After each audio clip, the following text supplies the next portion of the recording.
은혜의 전달자라는 제목으로 말씀을 전해드리겠습니다.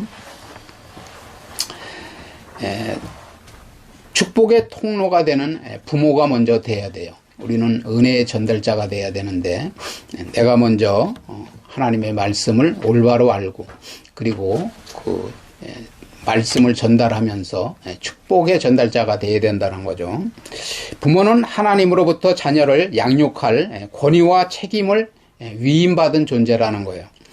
우리는 모두 내 자녀가 세상에서 가장 행복하고, 그리고 하나님의 축복을 풍성하게 누리기를 기대하고 고대한다라는 거죠. 그리고 간절히 원하고 있다라는 거예요. 그러나 부모가 줄 수 있는 가장 큰 축복은 세상의 성공이나 물질이 아니라는 거죠. 어떤 명예와 권세 그런 것이 아니라는 거예요. 중요한 것은 하나님과 깊은 관계를 맺도록 우리는 그런 돕는 역할을 해야 돼요. 자녀들을 하나님과 깊은 관계를 맺고 어떤 어려운 상황이 오더라도 하나님께서 그 자녀를 보호하시고 인도하시고 이끌어 주시도록, 그리고 하나님께 사람에게 쫓아다니고 사람을 의지하는 것이 아니라 하나님을 절대적으로 신뢰하고 하나님께 의지할 수 있도록, 그러한 어른으로 자라날 수 있도록 그렇게 우리가 부모님은 그런 돕는 역할을 해야 된다는 거예요. 하나님의 축복을 받는 자녀로 키우기 위해서는 부모는 먼저 축복의 전달자가 되어야 된다는 거죠. 우리가 그 선생 역할을 하려면 내가 먼저 진리를 알아야 되겠죠. 그리고 내 마음에 심령에 하나님의 말씀을 올바로 심어야 돼요. 그래서 그 말씀이 역사를 해서, 그죠? 성령의 역사에 따라서 우리의 삶을 이끌어갈 때 우리도 올바른 그 자녀들을 하나님께로 인도할 수 있는 축복의 전달자가 된다는 거예요. 수로, 우리가 물이 흐르는 수로가 있잖아요. 수로가 깨끗해야 돼. 깨끗해. 거기에 어떤 오물이 있으면은 올바른 그 깨끗한 물을 흘려보낼 수가 없잖아요. 그런 것처럼 우리 수로가 깨끗이 열려 있어야 하고, 또 그래야 물이 잘 흐르듯 부모의 영적인 상태가 자녀에게 그대로 흘러간다라는 거예요. 부모가 부정적인 그런 신앙을 가지고 있어요. 그리고 말씀을 받아도 어떤 것은 그냥 나의 것으로 받아들이는데 어떤 것은 또 그냥 이렇게 거부하고, 어떤 그 취사 선택을 하듯이 맛있는 음식은 먹고 맛없는 음식은 먹지 않는 것처럼 말씀을 자기가 가려가지고 그걸 버리고 또 자기한테 필요한 것만 먹는다면 그건 올바른 신앙을 가질 수 없다라는 거예요. 그래서 우리는 항상 말씀 앞에 겸손히 배우려고 하고 들으려고 하는 귀가 열려 있어야 되고, 내가 먼저 어떠한 그 어려운, 이해하기 어려운 그런 말씀을 듣는다 하더라도 그 말씀을 내가 잘 받아서 소화하고, 그리고 나의 생명의 양식으로 삼아서 내가 먼저 건강하게 성장한 다음에, 그죠? 자라가면서 또 자녀들에게도 그렇게 가르쳐야 된다라는 거예요. 자녀에게 축복을 심어주는 3가지 방법이 있어요. 말씀의 향기를 입히는 일상이 돼야 된다라는 거예요. 축복은 특별한 이벤트가 아니라는 거죠. 어느 날 갑자기 축복을 우리가 받는 게 아니에요. 우리가 일상의 모든 삶이 반복이야, 반복. 반복이고 꾸준히 어떤 그 공로를 쌓듯이, 어떤 지식을 쌓듯이 우리가 계속 쌓아 나가야 된다라는 거예요. 그래서 일상의 반복에서 오는데 축복은, 오늘 본문 말씀은 너는 마음에 새기고, 그렇게 말씀하고 있다는 거예요. 네 자녀에게 부지런히 가르치며 라고 말한다라는 거죠. 자녀에게 가르치기 전에 부모의 마음속에 먼저 하나님의 말씀이 새겨져 있어야 되고 역사를 해야 된다라는 거예요. 살아 있어야 된다는, 살아서 내 심령 속에서 역사를 해야, 제가 항상 말씀드리는 거지만 말씀을 따라서 우리가 발걸음을 내디딜 수 있는 거고, 손으로 하나님의 말씀을 또 순종하면서 행할 수 있는 힘이 생기는 거고, 그런 순종하는 삶을 살 수 있다라는 거예요. 아이들은 부모의 입술보다, 부모님이 아무리 말로 그냥 그 아주 진리에 맞는 것 같이 그렇게 말로만 한다고 애들이 따르지 않는다라는 거예요. 우리가 잘 아는 예화에서 아는 바와 같이 내가 올바로 가면서 그죠? 나를 따라오라 그래야 되는데 행동은 영 말씀과 반대되는 그런 행동을 하면서 말로만 올바른 그런 교육을 한다면 자녀들이 못 배운다라는 거죠. 말을 따라서 배우는 게 아니라는 거예요. 그래서 부모가 성경을 읽고 기도하는 모습뿐만 아니라 삶의 역경과 갈등 속에서 또 그런 상황 속에서 대응하는 방식까지도 지켜보고 배운다라는 거예요. 그러니까 우리가 무섭게 여겨야 될 것은 뭐냐면 어떠한 삶을 살아갈 때 부모가 예배를 똑바로 안 드려. 그죠?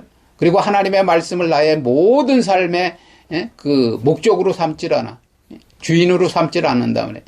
그러면서도 교회는 또 그냥 시계추 모양 왔다 갔다는 계속 어떤 출근부 도장을 찍듯이 다녀.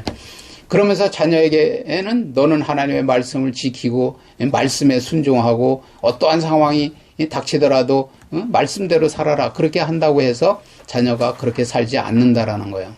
그걸 우리가 분명히 깨달아야 돼. 자녀는 부모의 모습을 보고 자라는 거예요. 그러니까 우리가 언어는 두 가지라고 그랬잖아요. 말로 하는 언어가 있고 그냥 무언의 행동으로 보여주는 언어가 있는 거예요. 그걸 더 우리가 중요하게 여겨야 된다는 거죠. 만약에 부모님이 세상 방식으로 어떠한 문제가 닥쳤을 때 처리를 한다면 자녀들도 똑같이 그런 어려운 상황이 닥쳤을 때 부모님이 했던 그 방식을 그대로 답습해서 그대로 실천을 한다는 거예요. 그래서 우리는 항상 하나님의 말씀이 우리의 그 표대가 돼야 돼. 그래서 그 말씀대로 어떤 어려움이 닥치더라도 하나님께서 이렇게 하라 하고 명령해 놓으신 그 말씀에 따라서 내가 행동을 해야지 하나님께서 책임지시고 나의 삶을 책임지시고 그리고 나를 결국은 그 사망의 엄청난 골짜기에서도 우리를 건져주시고 지켜주신다라는 거예요. 그럴 때 자녀들도 그 부모님이 살아온 그런 삶의 방식을 보고 옛날에 보니까 우리 어머님이 우리 아버님이 이런 어려운 상황이 닥쳐서 정말 어디로 삼지사방이 다 동서남북이 다 가라막혔을 때 정말 그냥 골방에 들어가서 그냥 기도로 해결하시더라. 그렇게 가르쳐 준다면 자녀들도 똑같이 아무리 어려움이 닥쳐오더라도 좌절하지 않고 하나님 앞에 무릎을 꿇고 하나님 앞에 인도를 받는다라는 거예요. 그래서 신앙인은 하나님의 말씀대로 모든 것을 해결해야 된다라는 거죠. 자, 잠언 22장 6절 함께 읽어보시겠어요? 마땅히 행할 길을 아이에게 가르치라. 그리하면 늙어도 그것을 떠나지 아니하리라. 자녀가 승리하는 삶을 살 것인지 아니면 멸망하는 삶을 살 것인지는 부모님의 가르침에 달려 있다라는 거예요.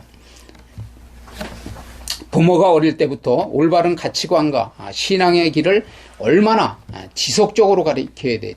지속적으로. 다시 말씀드리지만 어떤 어려운 상황 속에서도 이 하나님의 말씀만이 해답이다. 이것만이 우리가 모든 것을 이길 수 있고 해결할 수 있다라는 그런 강력한 메시지를 자녀에게 심어줘야 된다라는 거예요. 그래서 그 하나님의 말씀만이 그 말씀대로 하는 것만이 핵심이라는 것을 알려주는 귀중한 교훈을 말씀하고 있다는 거예요. 오늘 잠언 20장 6절 말씀이. 그래서 어릴 때 하나님의 언약의 말씀을 분명하게 알도록 심어줘야 된다. 그래서 하나님의 언약의 말씀. 하나님은 분명히 뭐냐면 우리에게 약속하신 하나님의 약속. 우리는 사람 간에도 그렇잖아요. 우리 계약을 중요하게 여기는 어떤 회사에서 회사 대 회사로서 어떤 오늘 계약을 체결하기로 했는데 꼭 그 계약이 성사가 돼야 된다. 그리고 너무 막 간절히 바라잖아요. 그 다음에 막 계약이 성사된 다음에는 막 파티를 열고 막 온 회사가 그냥 난리가 나잖아요. 이 프로젝트를 따냈다고. 그런 것처럼 하나님께서는 언약을 하신다는 거예요. 우리에게. 언약을 하셔서 우리가 언약의 말씀을 분명하게 알아야 돼. 교회를 계속 다니면서 말씀을 듣는 거 중요한데 제일 중요한 것은 언약이 무엇인지를 알아야 된다. 하나님은 우리에게, 인간에게 어떠한 언약을 하셨고, 그 언약을 하나님이 믿는 자에게 어떻게 이루어 주시면서 우리에게 최고로 가치 있는, 그리고 그 영원한 생명을 주시겠다고 하셨는지, 그 언약을 분명히 우리가 먼저 깨닫고 그 언약을 분명하게 아이들에게 심어줘야 된다라는 거예요. 교회를 다니는 중에 가장 중요한 것이 언약을 알도록 해줘야 된다는 거예요. 그럴 때 참되고 복된 삶을 살 수 있으며 늙어도 하나님을 떠나지 않는다라는 거죠. 자, 두 번째는 존재 자체를 축복해야 된다라는 거예요. 우리는 종종 자녀의 성취를 보고 칭찬한다라는 거죠. 물론 뭐 1등을 하거나 금메달을 따거나 이러면 더없이 귀한 일이죠. 그렇지만 우리는 그러한 성취를 보고 칭찬하기보다도 하나님은 우리를 성취가 아닌 존재 그 자체를 사랑하신다라는 거예요. 공부 잘해서 예쁘다가 아니라 너는 하나님의 귀한 자녀라. 정말 고맙고 사랑해 라고, 나의 자녀로 태어나줘서 고맙다고, 그리고 너를 사랑한다고, 그렇게 자주 말씀을 해 주셔야 된다는 거죠. 하나님의 조건 없는 사랑을 경험한 아이가 세상 속에서도, 우리가 무엇을 잘해서 나를 하나님이 사랑하는 것이 아니라 정말 하나님은 우리를 피로 값주고 사셨기 때문에, 예수님의 그 엄청난 그 피값을 주고 우리를 사신 존재이기 때문에 우리 자체를 사랑하신다는 거예요. 그런 것처럼 그 조건 없는 사랑을 경험한 아이가 세상 속에서도 당당한 축복의 사람으로 자라난다라는 거죠. 자, 세 번째는 기도의 우산을 씌워줘야 돼요. 세상이 얼마나 험악한지 몰라요. 어린아이들의 신앙과 정서적 성장을 방해하는 세속적 환경 중에서 현대사회에 유의하다고 꼽히는 요소들을 살펴보면 다음과 같다는 거죠. 첫째는 뭐냐? 비교와 성과 중심의 능력주의라는 거예요. 비교. 세속적인 환경의 가장 큰 특징은 사람의 가치를 성적으로, 그리고 외모로, 그리고 재능 등 눈에 보이는 성과로 측정하는 것이라는 거죠. 끊임없는 경쟁심과 실패에 대한 과도한 두려움을 심어준다라는 거죠. 그래서 아이들이 활기가 없고 학교 가기가 겁이 나는 거예요. 2등만 하더라도, 그죠? 전교에서 2등을 하더라도 엄청난 그 축복이고 엄청난 노력을 한 건데 왜 1등을 놓쳤느냐고. 그냥 얼마나 막 부모가 그 한 문제 틀린 거를 가지고 막 그냥 화를 내고 막 죽어라고 막 이래가지고 자살을 하는 애들도 있잖아요. 그러니까 우리가 정말 자녀를 기를 때 여기에 말씀하는 것처럼 그 비교와 성과 중심의 능력주의로 그것을 강조하면 안 된다라는 거예요. 그리고 무분별한 디지털 미디어와 선정성이 있다는 거죠. 스마트폰과 알고리즘을 통해서 노출되는 자극적인 콘텐츠는 아이들의 영혼을 잠식시킨다라는 거죠. 우리가 어렸을 때는 뭐 스마트폰이 어디 있어요. 그리고 텔레비도 어떤 부잣집에만 있잖아요. 그러니까 그런 미디어를 접할 그런 기회가 별로 없었는데 지금은 그냥 뭐 유튜브다 해서 물론 좋은 그러한 내용도 많이 있지만은 정말 어린이들에게 한참 막 이제 인격 형성이 되어가는 그런 과정에서 절대 보면은 안 돼. 그죠? 큰 막 그 해를 가하는 그러한 영상이 너무 많다라는 거예요. 유해성은 뭐냐? 폭력성이 있다는 거예요. 폭력성. 첫째. 그리고 선정성이 있다라는 거죠. 선정성. 눈에 우리가 아담과 하와가 죄를 지었을 때도 보암직하고 먹음직했기 때문에 죄를 지었잖아요. 그러니까 이 선정성 때문에 죄를 짓게 된다는 거죠. 그리고 즉각적인 쾌락에 중독이 되게 만든다는 거예요. 중독. 이 중독은 보통 무서운 게 아니에요. 사람이 이 중독은 사단마귀가 그렇게 우리의 삶을 망가뜨리기 위해서 오히려 우리가 말씀을 더 깊이 깨닫고 말씀을 묵상하면서 말씀의 사람이 돼야 되는데 그냥 온갖 그 눈에 그 보이는 선정성에 우리 시야를 뺏겨서 눈을 뺏겨서 그냥 그 기도하기 싫고 말씀 보기 싫고 그 시간에 오히려 더 그냥 그런 유튜브나 그런 그 해를 가하는 그런 영상을 통해서 우리의 영혼을 파괴한다라는 거죠. 부모가 완벽해야 하는 것은 아니라는 거죠. 다만 부모가 먼저 하나님을 경외하고 경외해야 돼. 내가 먼저 하나님을 올바로 경외하고 일상에서 그분과 동행하는 모습을 보여줘야 된다는 거죠. 좀 전에도 말씀드린 바와 같이 어떠한 상황이 닥치더라도 나는 꼭 하나님의 말씀대로만 모든 것을 따르고 그리고 순종하고 그 하나님의 말씀대로만 모든 문제를 해결받는다 하는 그러한 경외심을 가져야 된다는 거죠. 그래서 그분과 동행하는 모습을 보여줄 때 자녀는 거친 세파 속에서도 하나님을 피난처로 삼는 법을 배우게 된다는 거죠. 신앙은 홀로 지킬 수 없다라는 거예요. 우리가 서두에도 말씀드렸지만 자녀가 부모 외에도 신앙의 모델이 될 수 있는 믿음의 가족이 있다는 거죠.